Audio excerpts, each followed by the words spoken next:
Sean! Sean!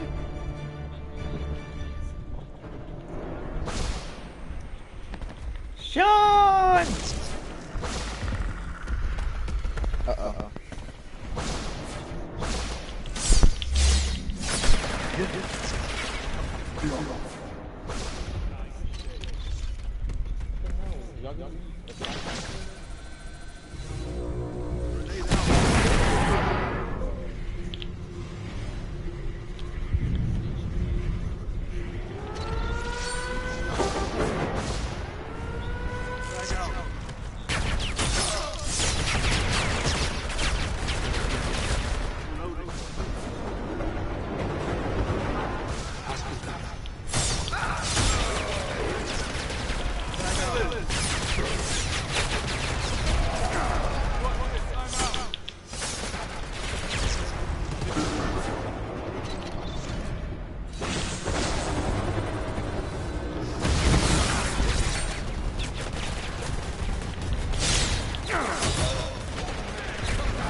Man is like, I'ma die out here.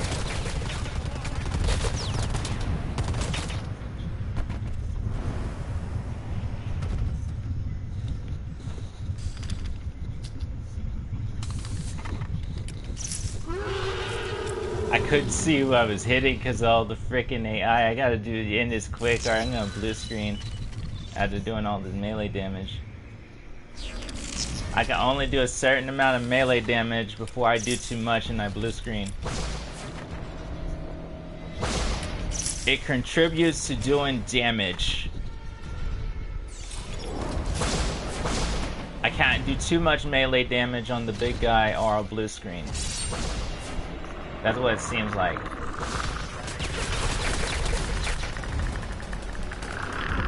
I'm crouching for some reason. I gotta stop doing that. It makes me look up. I gotta control the leap.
Dude, that was a one-hit fucking down,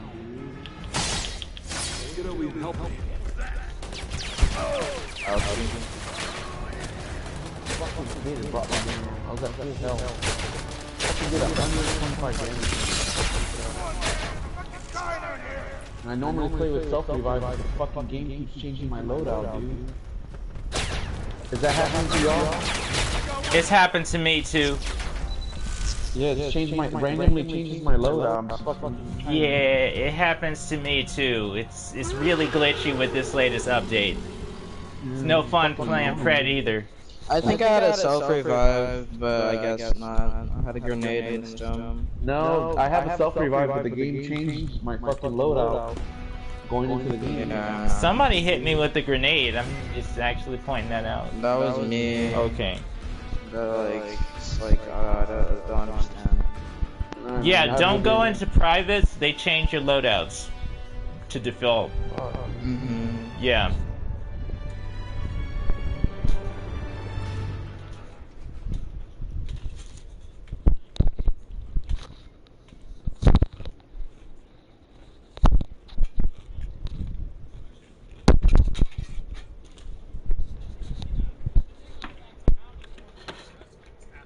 The construction workers just sort of shrug it off, thinking they're just...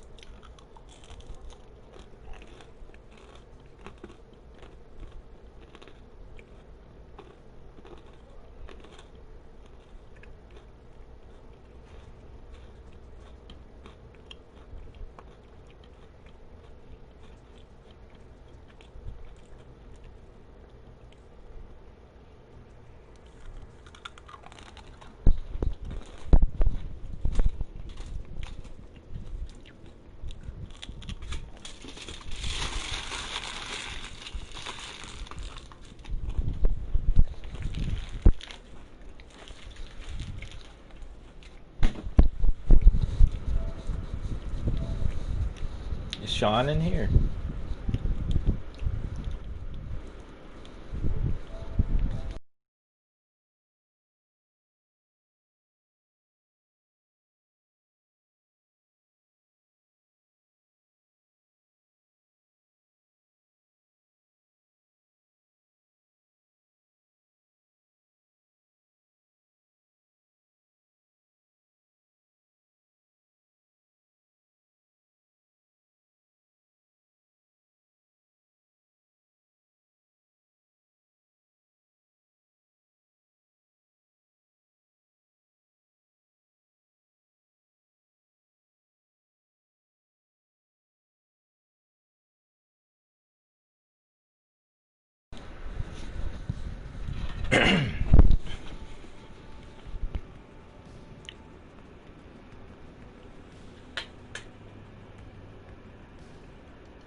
screwing with them and ignore the warning. They meet their ends as well by the creatures as they continue their work. Val and Earl try to warn the residents via phone, but the lines are down. As they try to exit the town once more, they discover that a rock slide has blocked the only path out of town, and the construction workers have been ended by what they assume is this psycho. They turn around, but as they do, their truck gets stuck. Popping it into gear and pressing the accelerator, they eventually free themselves of what had them, and they start heading back towards town. Upon getting there, they discover that an eel-like creature has attached itself to the rear axle, and that's what caused them to get held up. They deliberate on what they should end up doing, which they decide that they will ride out of the area on horses to Bixby and go get help for their current predicament. As they do, they arrive to Jim Wallace's house, currently under construction. The night previous, as the couple sat outside their trailer, everything goes dark. When Jim goes to check on the generator, he finds that the thing is just completely gone. As he walks back to his wife, he's then pulled underground by some unseen force. His wife jumps in the station wagon to escape, but finds that the keys are gone, and they're most likely with Jim. The radio is left on, which alerts the creatures that she's actually still in there. It begins to pull the station wagon underground, ultimately burying it in the process. As Val and Earl inspect the property, they conclude that they may have just missed them, but then they can hear music. They eventually walk over to the area where they uncover that the station wagon has been completely buried by something, as the music and lights are still on. Completely confused as to what could do this, they continue on to Bixby in search of help. As they are riding across the landscape, their horses become spooked by something. As they look around, they can't see anything in the immediate area, but Earl correctly deduces that they caught a whiff of something that they don't like. As they stomp around, eventually both are thrown from the horses as eel-like creatures grab the horses. And if you look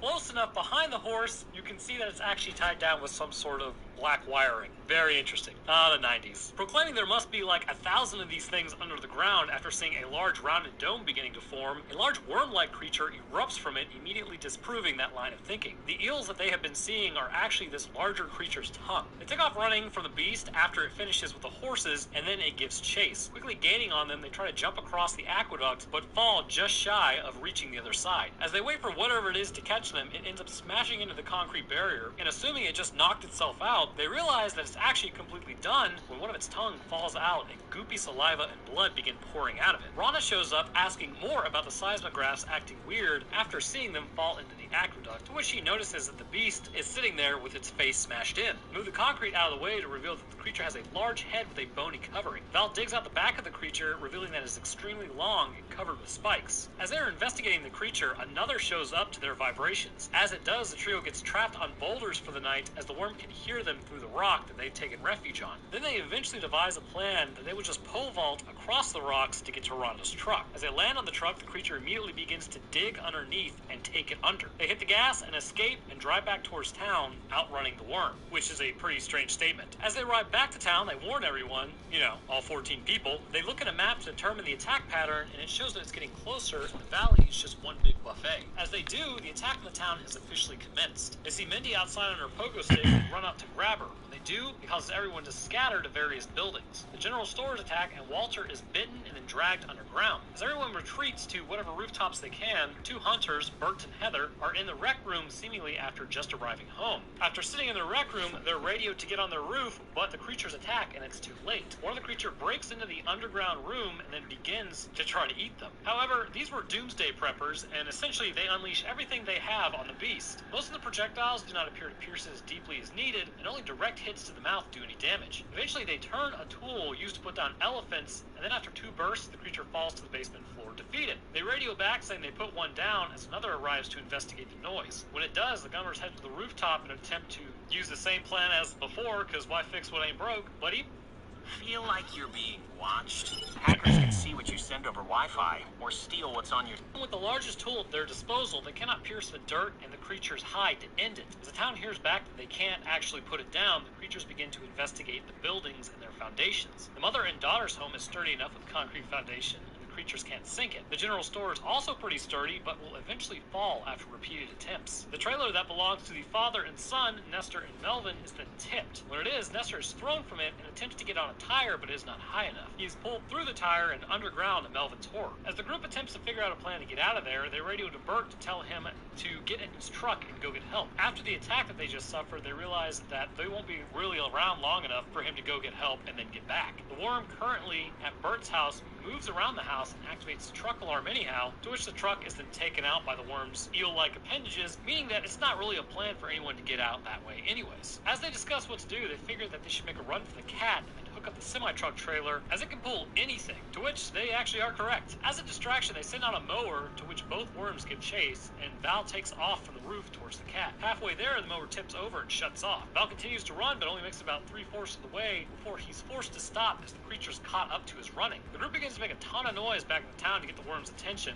and then Val is able to make it to the cat to attach the trailer. He loads everyone up from the crumbling buildings and then heads up to the gummers. Making it there, they have loaded up a small arsenal, and even as they wait for just a moment, the worms begin digging underneath trying to sink the cat. The gummers jump on and they head out towards the mountains. About less than a half mile from their goal, they see that the creatures are doing something off to the side. As they continue, Bert is the first to recognize that the ground looks just a little bit different, but it's too late to stop. The cat is toppled from the creatures digging a line in the ground that collapsed under its weight. When it does, they hold up in the trailer discussing what they should do. As they wait there, though, the creatures then begin trying to bury the entire trailer to get to them. They realize that their only choice is to run. Before doing so, however, Bert drops one of his homemades into the mouth of a creature and it detonates, ending the beast in the process. After the detonation, it sent the rest of the worms scattering from the noise, and they take this opportunity to run towards the rocks. When they do, the worms move back in, and the group just barely makes it to the rocks, where Bert is almost actually taken down. Afterwards, an argument ensues as to what they should do when they realize that they're actually just stuck out there, and Bert realizes that their fearless leaders took them out there pretty much just to meet their end. After the argument, Bert suggests that when it comes to starvation, he should just walk out there with one of his homemades and then let the creature take him, and then take it out with a detonation, which actually gives Earl an idea. They give it a 15-second fuse and then lassos the homemade out, to which then it is taken up by one of the worms. The ensuing detonation showers the area with worm guts, as they realize there's only one left at this point. They try the same trick, but it appears that this one is smarter. It's their old pal Stumpy, the one from,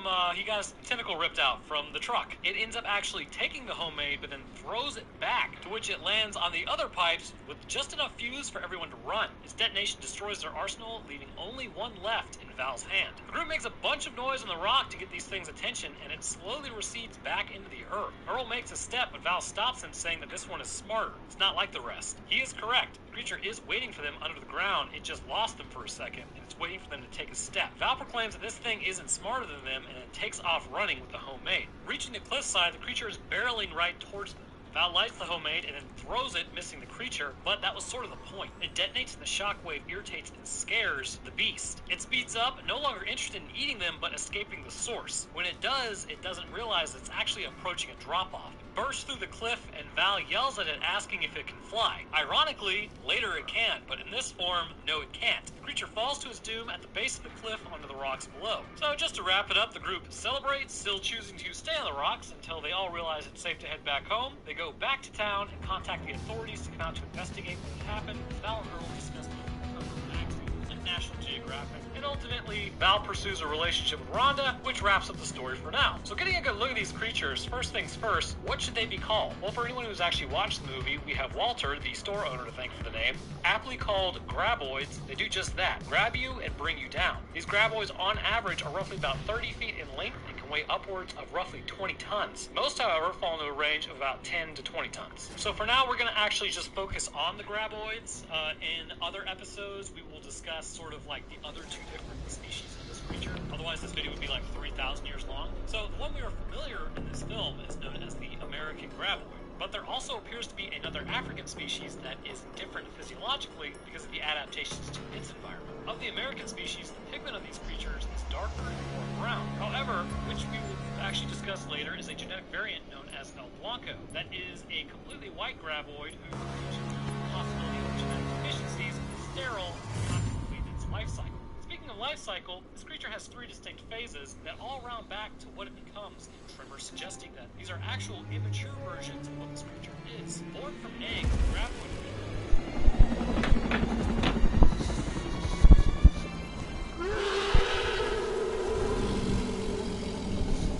Only one med kit. From the looks of only one med kit.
This guy does way too much damage. Definitely not vertebrae. and there's likely probably not a giant ribcage like on a steak, but of the American species, the pigment of these creatures is darker and more brown. However, which we will actually discuss later, is a genetic variant known as El Blanco. That is a completely white graboid who, due to the possibility of genetic deficiencies, is sterile and cannot complete its life cycle. Speaking of life cycle, this creature has 3 distinct phases that all round back to what it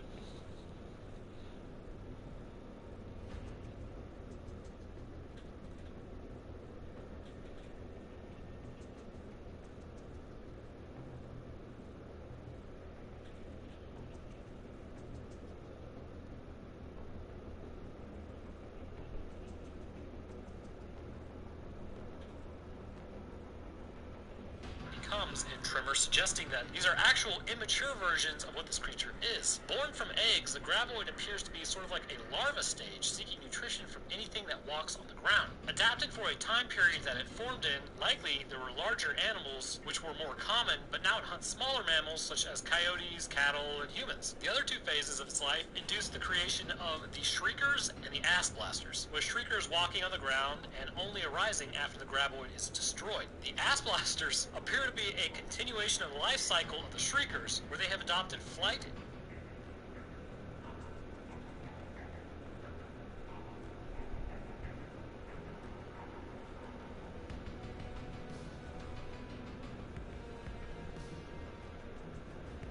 Due to internal combustion and the addition of wing-like appendages. Again, though, those will be covered more extensively in another video. So the physiology of an American graboid is quite a massive animal that seems to be highly adapted to its surroundings. In fact, so adapted that the only reason they appear when they do is through these preventative measures. So getting to where they came from first would likely be the best course before morphology. So these creatures are spawned from eggs which are laid by ass blasters at the end of their life cycle to sort of start the process all over again. The eggs themselves are rumored to be able to enter a sort of hibernation that allows them to hatch when the time is correct. With that said, though, I do not believe that these creatures are born just prior to the events of 1990 in Perfection Valley. Instead, these eggs hatched long before, during the pioneer days when the town was known as Rejection. During this time, the mining in the area caused these eggs to hatch, unleashing these creatures. This took place in 1889, which caused the mine to be deserted as it had become too dangerous to work in. After this event, presumably more eggs were hatched, but the area really wasn't enough to keep them functional, meaning that they had to enter a time of suspended animation. This natural adaptation actually still exists within earthworms now. They will descend deeper into the dirt and then surround themselves with a sort of mucus that protects them, but also slows down their metabolism to the point of almost complete stagnation. When it does, the earthworm can survive for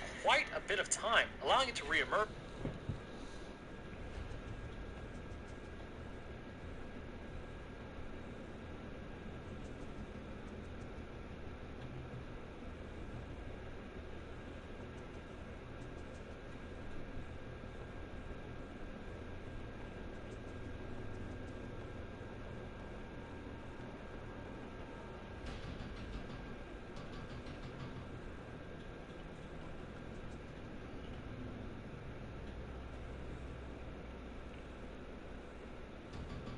When times are better for suitability. The graboids, after the people's abandonment of the area, meant that the area was really no longer suitable as there wasn't big enough prey. They entered their own form of suspended animation, waiting until the time was right. And this is why they already appeared to be adults during the events of Tremors. With the construction taking place, the vibrations and a pathway were opened up from the mines, releasing them into the valley. So this would explain why even with 3 years of monitoring by seismographs, nothing was appearing until the last 3 days. However, prior to all this, it's pretty apparent that these creatures are not, say, like immortal. They still have biological processes, and I severely doubt that they could survive from like an era where the dinosaurs were walking around, based on the area's history and geological changes over time. So here's what I believe happened. These creatures likely started out as just regular carnivorous worms. After the destruction of the dinosaurs, much like any of the other animals that were around, they kind of began to grow. As prey began to get larger and the landscape in the west began to change, this would induce those changes as well. So we know that the Sierra Nevada mountains are rapidly rising. Even now, within the last couple million years, they have done so, completely changing the area. When this happened, a lot of creatures got stuck out in the west, and as time continued to pass, the prey that they were usually likely adapted to hunting, such as large mammals of the past, began to go extinct. This left less and less food in the lower elevation areas as the climate began to shift. Eventually, east and west of the Rockies, most of the large mammals were lost, which led to the extinction of the graboids in those areas. In the Rockies themselves, these creatures would find themselves in smaller and smaller pockets of usable ground to traverse burst through until ultimately it would cause some of them to adapt. Those who adapted would have the added life cycle of the Shrieker, and due to this ability to change, the Ass Blaster would form to sort of like traverse peaks. However, even in the mountains, their species would continue to dwindle, as did their food sources, with the mountains continuing to rise. Eventually, a small area in the southwest was likely the last hunting ground for these creatures, with their primary food having completely disappeared. Some adults may have adapted and hunted smaller game, but eventually the ecological upheaval of the area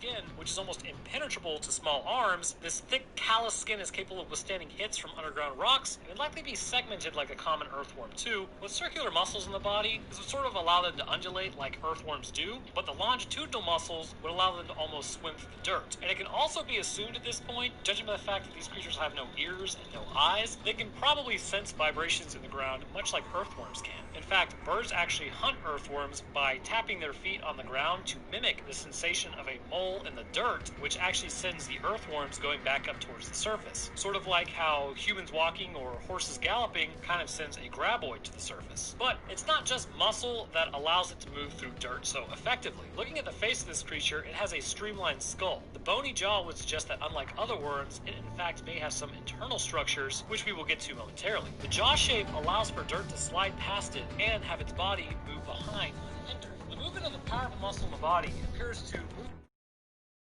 on its side to grip the surrounding dirt, and then it can propel itself faster than Homo sapiens' running capability. These bony protrusions are known as setae, which on smaller worms is like a bristly hair. However, for the larger graboid, they're quite clearly beefed up. Internally concerning the jaw, the worm is much like any other worm descendant. The eels aren't really all that uncommon. In fact, smaller earthworms push their pharynx out of their mouth to grasp and hold food. So the worm protrusions are not like separate beasts, but instead may just be a part of the pharynx, and when the prey is pulled in, they're then swallowed whole rather than being picked apart by these extra little mouths that go nowhere. Concerning the inside of the creature, there may be solid internal structures. Surely not a skeleton like in you or I, there's definitely not vertebrae, and there's likely probably not a giant rib cage like on a snake, but instead little anchor points of the protoskeleton may exist to keep the jaw in place correctly as it moves through the dirt, which also gives the muscle an anchor point to move itself through that dirt to boot. This would also assist the graboid with holding up creatures it's currently trying to dig under. If it were like a regular worm, holding up a house or a car or a trailer or the bobcat would make it extremely difficult and would likely flatten the worm. So with solid structures occurring naturally to give it shape, this would allow the creature to pull off these feats we see it doing, like quite literally lifting a store, or worms push their pharynx out of their mouth. In fact, may have some internal structures, which we will get to momentarily.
Mother Night comes on at 6:30.